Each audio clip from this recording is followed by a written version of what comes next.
예, 경매 건수로만 보면 가히 역대급이라는 표현을 쓸 수가 있겠는데요. 천하의 명동도 경매 시장에 등장한다. 강남권 소재의 꼬마 빌딩들이 전에는 사실 경매 시장에서 접하기가 어려웠는데 이제는 거의 월간 단위로 꼬마 빌딩이 줄줄이 경매 시장에 대기하고 있습니다. 경매 물건이 계속 늘어나는 이 지금 사이클은 언제까지 좀 지속될 걸로 보세요? 네, 머니머니 시즌2 시작합니다. 저는 조선일보 경제부 김은정 기자고요. 이번 시간에는 경매 전문가이신 법무법인 명도의 강은현 경매연구소장님 모셨습니다. 네, 소장님, 지금 서울 집값이 반등하면서 이 부동산 경매 시장도 덩달아 활기를 띠고 있는 것 같습니다. 경매 건수는 물론이고 낙찰률 모두 오름세를 보이고 있는 건데 지금의 시장 어떻게 진단하고 계세요? 예, 경매 건수로만 보면 가히 역대급이라는 표현을 쓸 수가 있겠는데요. 여기에서 역대급이라는 것은 금융위기 이래 지난 2013년 이래 경매 물건의 모든 기록들이 갈아치우고 있는데요. 월간 기준으로 경매 접수 물건이 1만 건을 넘고 있는데 우리 경매 시장에서 마지막 10,000건을 넘은 적이 지난 2013년이었다라고 보겠습니다. 예, 5월 달 전국 60곳의 경매 법원에서 접수된 물건이 1,331건인데요. 우리 경매 시장에서 월간 기준으로 5월 달에 마지막 10,000건이 넘은 게 지난 2013년 5월이었는데요. 올해 들어와서 이 5월 달 일과성이 아니라 2월을 제외한 1월, 3월, 4월, 5월 연거푸 월간 기준으로 10,000건이 넘었는데 이 10,000건 넘은 건 2013년 이래 초유의 현상이고 또 2013년과 비교해서 다른 점은 2013년도는 하반기로 갈수록 경매 물건이 줄어들었는데 올해는 2023년도는 오히려 시간이 지날수록 경매 물건이 늘고 있다는 게 또 다른 차이점이 되겠습니다. 이게 아무래도 전세 사기의 여파가 아닐까 생각되는데 이 전세 사기 물량 때문에 단순히 이렇게 건수가 늘어난 거라면 사실 좀 다시 봐야 될 숫자인 것 같거든요. 네, 전세 사기 물건은 하나의 여러 요인 중에 일부에 불과하고요. 가장 큰 요인은 경기 침체의 장기화로 보고요. 그리고 강론에 있어서는 고금리 현상이 의외로 지속되고 있다는 부분들, 그리고 영끌 투자자들, 그리고 여기에 엎친 데 덮친 격으로 전세 사기 물건이 여기에 가미되면서 전체적 경매 물건이 역대급의 경매 물건들을 기록하고 있다라고 표현할 수 있겠습니다. 요즘은 속속 알짜 물량들도 경매 시장으로 들어오고 있는 추세인가요? 네, 맞습니다. 이처럼 역대급의 경매 물건의 양적으로의 증가는 반드시 질적을 담보할 수도 있거든요. 그래서 과거에는 우리가 연례 행사에 만날 수 있는 물건이라면 이제는 월간 기준으로 월에 한 번 만날 정도로 우량 물건들, 평소에는 이 지역의 경매 물건들이 과연 나올까 하는 지역의 물건들도 이제는 자주 볼 수 있는데 가장 대표적인 게 강남권 소재의 꼬마 빌딩들이 전에는 사실 경매 시장에서 접하기가 어려웠는데 이제는 거의 월간 단위로 꼬마 빌딩이 줄줄이 경매 시장에 대기하고 있습니다. 서울 강남권의 그런 아파트들도 지금 나오고 있는 추세인가요? 예, 맞습니다. 지역은 지금 현재 전국, 수도권, 또 서울도 강남북을 가리지 않고 강남권에 있는 초우량 물건들도 경매 시장에 속속 등장하고 있습니다. 그러면 경매에 관심이 있는 투자자들께는 정말 좋은 물건을 좀 더 저렴한 가격에 취득할 수 있는 기회인 것 같은데 그러면 언제를 좀 저점으로 봐야 될까요? 경매 물건은 접수하고 실제 일반인이 응찰하는 데는 시차가 있거든요. 그래서 짧게는 5개월, 길게는 7개월 후에 경매 시장이 등장하는데 요즘처럼 경매 물건이 역대급일 때는 그 기간이 10개월 이후로도 밀리고 있어요. 그래서 연초에 유사일의 역대급의 경매 물건은 사실 시장은 올 하반기 또는 내년 상반기에 그 경매 물건들이 본격적으로 경매 시장에 등장할 거다라고 하면은 참여자들의 가장 저점에 낙찰받을 수 있는 시점 역시도 올 하반기 내지 내년 상반기가 되지 않을까 봅니다. 그럼 경매를 통해서 내 집 마련을 하고자 하는 분들 또는 경매로 인해서 뭐 차익을 남기고 싶어 하시는 투자자분들께는 상당한 기회가 되겠네요. 네, 맞습니다. 평소에 내가 꼭 특정 지역의 물건을 소유하고자 하는 분은 지금 현재 경매 시장에 나왔다면은 굳이 하반기 내년 상반기까지 기다리지 않아도 되겠지만 그렇지 않다라면 조바심 낼 이유는 없지 않나 생각하고 오히려 지금은 소신껏 참여해서 낙찰이 되면 좋고 낙찰이 되지 않더라도 다음에 더 좋은 물건을 더 싼 가격에 살 수도 있다라는 그런 희망을 갖고 참여하시는 게 좋지 않나 생각을 합니다. 이 경매 물건이 계속 늘어나는 이 지금 사이클은 언제까지 좀 지속될 걸로 보세요?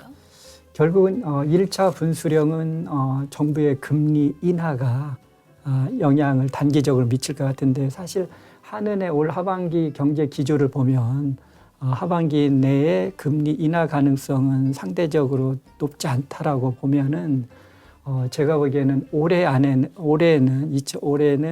사실 경매 물건은 현재와 같은 추세는 계속 유지될 거다라고 보여집니다. 경매 시장의 물건이 역대급이라는 것은 사실 거시경제가 그만큼 고단하다라는 또 다른 표현이기 때문에 사실 경매 호황은 짧으면 짧을수록 좋습니다. 그런데 안타깝지만 제가 보기에는 이 경매의 이 호황기는 최소 3년을 가지 않을까라고 생각을 하면 그 3년 차가 바로 저는 2025년도로 보고 있고요. 그래서 단기적으로는 내년까지는 현 추세가 지속할 수 있고 그리고 세계 글로벌 경제라든가 그다음에 우리나라 국내 경제 운용 여하에 따라서는 이 기간이 조금은 더 길어질 수도 있고 짧아질 수도 있는데 제가 짧게는 확률상은 낮고 현재 기조가 최소 2025년까지 유효하고 길게는 2026년도까지도 갈 수도 있는 이건 조심스러운 표현입니다. 경매 낙찰가율과 낙찰률이 덩달아 오르고 있다 이런 기사를 봤거든요. 이건 어떤 의미로 봐야 하나요? 이건 좀 이제 조심해서 접근을 해야 되겠는데요. 우리 경매 20년 이상의 통계를 보면 그 월간별로 낙찰가의 그 진폭이 있습니다. 그런데 가장 월간에 상대적으로 낙찰가가 높을 때가 봄과 가을, 그리고 낮은 때가 한겨울과 한여름이거든요. 계절성이 좀 있군요. 맞습니다. 이 계절적 요인도 경매 낙찰가에 영향을 미치고 있기 때문에 지금 현재 사실 그 경매 물건의 일부 지표상의 우상향은 전체 거시경제의 건강함의 표현이 아닌 경매 물건의 급증에 따른 참여자가 증가하면서 일부 국지적인 낙찰가의 반등이지 않냐라고 보기 때문에 이 해석은 좀 더 시간 추이를 지켜보면서 길게 봐야 되지 않을까 합니다. 그럼 경매를 통해서 우리 투자자분들 아파트뿐만이 아니라 뭐 꼬마 빌딩이라든지 뭐 토지 이런 것들도 좀 관심을 가져볼 만한가요? 네, 맞습니다. 우리 경매 물건의 큰 축의 그 경매 물건의 비중은 놀랍게도 주거용과 비주거용이 5대 5입니다. 참 신기하거든요. 그러네요. 그런데 또 그중에서 주거용의 절대 다수는 아파트이고 비주거용은 토지 등이거든요. 그래서 그 비중이 전체 경매 물건의 주거용의 아파트 등이 30%, 그리고 비주거용은 토지 등이 30%를 차지하고 있거든요. 그러면 우리가 아파트 외에도 토지에 관심 있는 분들은 전체 경매 물건의 약 30%가 토지가 지금 등장하고 있기 때문에 아마 싼 가격에 원하는 물건들을 만날 수 있는 기회, 확률은 더더욱 높아지고 있다라고 표현을 합니다. 소장님 그런데 경매하면 일단 아파트가 먼저 떠오르고 초보자들에게는 뭐 토지나 빌딩 이런 건 조금 이렇게 부담이 있는데 초보자들도 좀 접근해서 성공한 사례들이 있을까요? 예, 사실 이제 토지는 초보자들이 접근하기는 쉬운 종목은 아닙니다. 왜 그러냐면 진입 장벽은 없어요. 예, 토지는 두 얼굴을 가지고 있는데 권리 분석은 생략할 수 있다라는 그래서 권리 분석에 부담을 느끼는 경매 초보자들이 가장 선호하면서 또 반면에 토지는 아파트처럼 임대라는 개념이 없거든요. 세를 놓아서 투자금을 회수할 수 없기 때문에 토지는 매각 시 차익을 한 번에 회수할 수 있는데 그 토지는 아파트처럼 이렇게 거래가 빈번하지 않다라는 이제 단점이 있어서 사실 토지는 두 얼굴을 가지고 있고 또 토지는 금액대가 아주 편차가 심합니다. 그렇어요. 작게는 뭐 올해 경매 시장 여러 진기록들이 나왔는데 우리나라 경매 역사상 멀리 지방에서는 최저 매각 가격이 5천 원짜리도 정말요? 이런 물건이 경매 나온 적도 있었거든요. 5천 원은 입찰 보증이 불과 500원에 불과하는 네. 이런 역대 최수의 물건도 있고 반면에 또 수도권 근교에는 수백억 대의 토지 물건들이 경매 시장에 등장하고 있고 이처럼 다양한 층이 있는데 서울 중구 충무로 일가에 있는 물건인데요. 이 물건은 한 평당 감정가가 10억을 넘었습니다. 이 물건은 땅이 약 320평, 32평이 좀 안 되는데 감정가가 318억. 그래서 평당 감정가는 우리나라 경매 역사상 가장 최고가에 기록을 했고요. 그리고 두 번째 의미는 이 물건이 명동의 한복판에 있는 물건이라는 거죠. 명동에는 우리나라에서 개별 공시지가가 가장 비싼 건물이 자리 잡고 있는데 바로 그 건물의 두 번째 소재하고 있는 물건인데요. 저는 개인적으로 이 물건이 우리 경매사적 의미는 이 명동의 메인 스트리트가 IMF 이후에 처음 경매 나왔다. 물건이거든요. 그동안 20여 년 동안 경매 시장에 등장하지 않은 물건이 경매 나왔다라는 것은 지금 현재의 우리 경제 상황이 IMF 이후에 그만큼 고단함, 어려움의 또 다른 반증이지 않냐. 즉 다른 말로 표현하면 천하의 명동도 경매 시장에 등장한다. 물론 과거에도 몇 년 전에 명동 물건들이 명동의 꼬마 빌딩이 나온 적이 있습니다. 이때의 명동의 꼬마 빌딩은 사실 명동의 본류는 아니고 명동의 후면도로에 있는 물건이었지 이 사례 물건처럼 명동의 가장 메인 거리에 있는 경매 물건은 아니었다라고 하고 결국 이 물건은 취하가 되는데 사실 취하되는 과정이 또 곱지 않았습니다. 저는 만약에 이 물건이 2024년도 올해 경매 나오지 않고 3년 전 2021년도에 경매 나왔다면 신건에 아마 경합 속에 높은 가격에 팔려갈 수 있다라고 생각을 하거든요. 그런데 세월을 경기를 이길 수 없다고 3년 지나서 경매 나오다 보니까 천하의 명동에 있는 꼬마 빌딩도 두 번 유찰에 굴욕을 겪게 됩니다. 결국은 최종적으로는 취하가 돼서 더 이상 세간의 입방아에는 내리지 않게 됐지만 그래도 천하의 명동에 전면에 있는 건물이 두 번 떨어졌다는 것은 우리 경매 시장에서 두고두고 아마 오르내릴 수도 있을 것 같습니다. 그렇군요. 이 경매 건수가 늘어나서 이제 투자자 입장에서는 좀 이 경매 경쟁률이 낮아지는 그런 효과가 있을 것 같아서 좋은 소식이지만 일단 이런 어두운 또 단면이 있네요. 네, 그렇습니다. 건물주 입장에서는 사실 부끄러운 자화상이 될 수도 있죠. 예.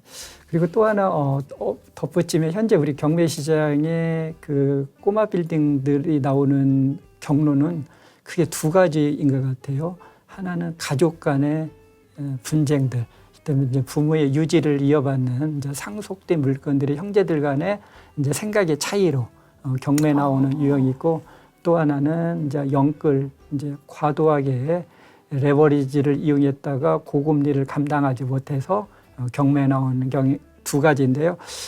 초기에는 전자가 경매 물건의 주류였습니다. 근데 지금 이제 시간이 흐르면서 후자 은행의 대출 빚을 감당하지 못해서 경매에 나온 유형의 꼬마 빌딩의 물건들이 늘고 있다라는 것도 하나의 이것도 관전 포인트가 되겠습니다. 네, 소장님 그러면 마무리 말씀 한번 부탁드립니다. 저희 구독자분들께 꼭 해주고 싶으신 말씀 있으시다면요. 제가 경매 법정에 가서 가장 아쉬운 사례는 저는 수십 명이 참여하는 것 자체는 좋게 봅니다. 예를 들면 올해도 최고의 경쟁률이 92명 이렇게 들어온 물건들이 있고 하는데요. 90명 이상 들어온 것 자체가 문제가 아니라 낙찰자가 일증을 적어낸 금액은 좀 오게 튀다. 이 얘기는 무슨 얘기냐. 우리 경매계에 그 격언 아닌 격언이 있는데 어떤 격언이 있냐면 당신이 특정 물건을 낙찰받기를 원한다면 전 유찰가를 넘기라는 이런 말이 회자되고 있는데요. 사실 이런 물건들은 꼭 내가 낙찰받고자 하는 물건 그리고 우상향 시대에는 유효하고 참인 명제가 많습니다. 그런데 지금은 전체적인 부동산 시장이 우하향 국면이고 그리고 경매 물건은 금융위기 이래 역대급의 물건들이 쏟아지고 있기 때문에 조바심을 내는 것은 좀 아쉬움이 있다라고 해서 오늘보다는 내일보다는 모레 더 많은 더 좋은 물건을 만날 수 있다라는 기대를 가지고 꼭 오늘 모든 거에 쏟아보려는 하지 마시고요. 되지 안 돼도 개의치 않겠다. 내가 예상하는 금액에 적정 가격에 낙찰되면 최고이고 설령 그 금액보다 나보다 조금 더 욕심내는 분이 있으면 그분한테 미련 없이 기회를 주고 다음에 다시 도전하는 게 좋지 않을까 합니다. 네, 조바심을 내지 말고 조금은 좀 인내를 가지고 응해보자라는 말씀 해주셨습니다. 오늘 이렇게 강은현 소장님 모시고 들썩이는 경매시장에 대해서 알아봤습니다. 말씀 감사드립니다. 네, 감사합니다.